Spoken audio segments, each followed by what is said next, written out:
الشيطان الرجيم بسم الله الرحمن الرحيم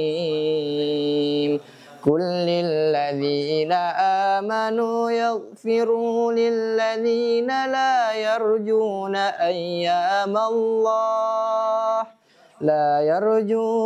أيام الله ليجزي قوما بما كانوا يكسبون من عمل صالحا فلنفسه ومن أساء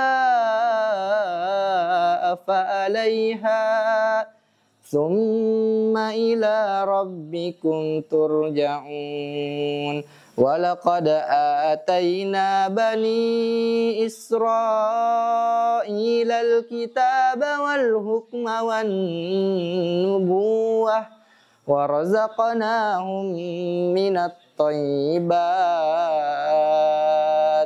وفضلناهم على العالمين Sadaqallahul azim. Ustaz, ke situ dulu. Assalamualaikum.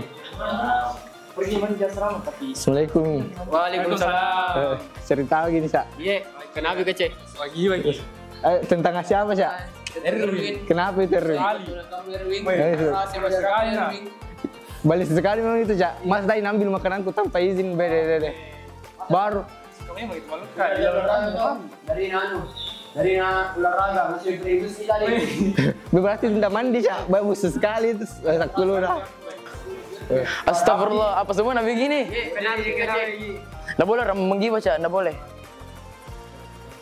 Bismillahirrahmanirrahim. Assalamualaikum warahmatullahi wabarakatuh. Hadirin yang berbahagia, potongan cerita tadi adalah salah satu bukti bahwa Indonesia sedang mengalami krisis akhlak. Sayang seribu sayang, Indonesia adalah negeri yang kaya akan budaya, keanekaragaman dan nilai-nilai luhur yang telah ditanamkan oleh leluhur kita. Namun dewasa ini kita menyaksikan gelombang krisis akhlak yang melanda bangsa ini bagaikan tsunami yang menggulung tanpa henti. Krisis akhlak bukan hanya sekedar statistik atau berita. Ini adalah kenyataan yang nyata yang terjadi di dalam kehidupan sehari-hari kita. Mulai dari perilaku di jalanan, perilaku di dunia maya, bahkan telah mencemari kehidupan pribadi dan bermasyarakat. Oleh karena itu, penting bagi kita untuk berpikirkan di mana arah moral dan etika bangsa ini. Rasulullah SAW pernah menyampaikan hadis yang berbunyi, "Innama bu'istu liutammima makarimal akhlak." Sesungguhnya saya diturunkan di muka bumi ini untuk menyempurnakan akhlak manusia. Dari dulu permasalahan kita adalah permasalahan akhlak. Orang-orang kafir jahiliyah, mereka ketika mendapat seorang anak perempuan, mereka langsung menguburnya hidup-hidup. Itu sama sekali tidak berakhlak. Oleh karena itu, Allah Subhanahu wa taala mengutus makhluk yang paling mulia, yaitu Rasulullah SAW untuk menyempurnakan akhlak manusia. Tapi di zaman modern sekarang, salah satu bentuk krisis akhlak adalah kita lupa untuk menjaga lisan kita. Kita membiarkan lisan kita kemana-mana, terjerumus ke dalam dosa ghibah, dosa fitnah, dan juga dosa berkata-kata kotor. Padahal kita mungkin pernah mendengar pepatah Arab, "Salamatul insan min hasfil lisan." Keselamatan manusia itu tergantung pada kemampuannya untuk menjaga lisan. Apa maknanya hadirin sekalian? Maknanya adalah apabila kita mampu menjaga lisan kita, maka kita akan selamat di dunia dan di akhirat. Tetapi apabila kita tidak mampu menjaga lisan kita di dunia, mungkin saja kita disakiti oleh orang lain. Hadirin yang dirahmati oleh Allah Subhanahu wa taala, kita bersyukur kita masih dipertemukan dengan bulan Ramadan, salah satu dari 12 bulan yang Allah Subhanahu wa taala sangat mulia-muliakan, yang dimana pada bulan ini pahala kita dilipat gandakan, sebaliknya dosa-dosa kita juga dilipat gandakan. Pada bulan Ramadan ada satu hal yang paling sering kita lupakan, yaitu kita lupa menyeimbangkan, menahan diri dari lapar dan dahaga, dan menahan diri dari berkata-kata yang tidak baik atau berkata-kata kasar.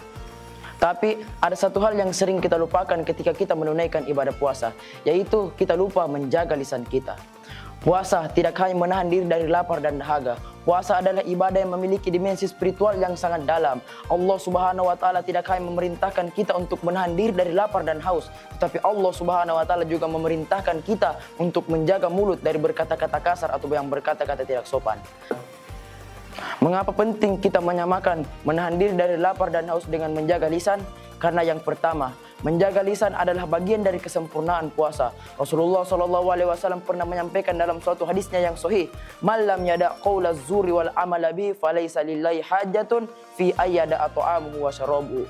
Barang siapa yang tidak meninggalkan perkataan dusta malah mengamalkannya, maka Allah Subhanahu wa taala tidak butuh rasa haus dan rasa lapar yang ia tahan. Yang kedua, menjaga lisan dapat melatih diri menjadi pribadi yang lebih baik. Kita belajar untuk berhati-hati dalam berbicara, memikirkan dampak dari setiap kata yang diucapkan, dan menjadi pribadi yang lebih sopan dan berakhlak mulia.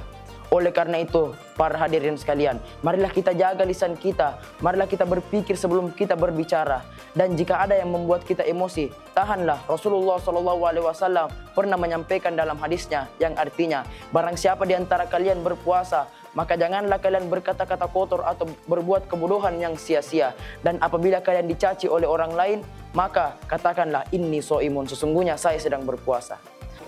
Hadirin yang dirahmati oleh Allah Subhanahu wa taala, sebagai kesimpulan, marilah kita jadikan momentum Ramadan ini sebagai ajang untuk menjaga lisan. Selain dari menjaga kesempurnaan ibadah puasa, juga melatih diri untuk menjadi pribadi yang lebih baik. Semoga Allah Subhanahu wa taala menerima segala amalan ibadah kita di bulan puasa kali ini, dan mudah-mudahan kita dipertemukan dengan bulan Ramadan ke depan. Demikianlah ceramah yang dapat saya sampaikan pada kesempatan kali ini. Saya Muhammad Dalal Iktikaf. Saya Muhammad Aska Pratama. Saya Muhammad Arif Setiawan. Saya Muhammad Furqan Ilmi. Kami mengucapkan selamat menunaikan ibadah puasa. Wassalamualaikum warahmatullahi wabarakatuh. Salim.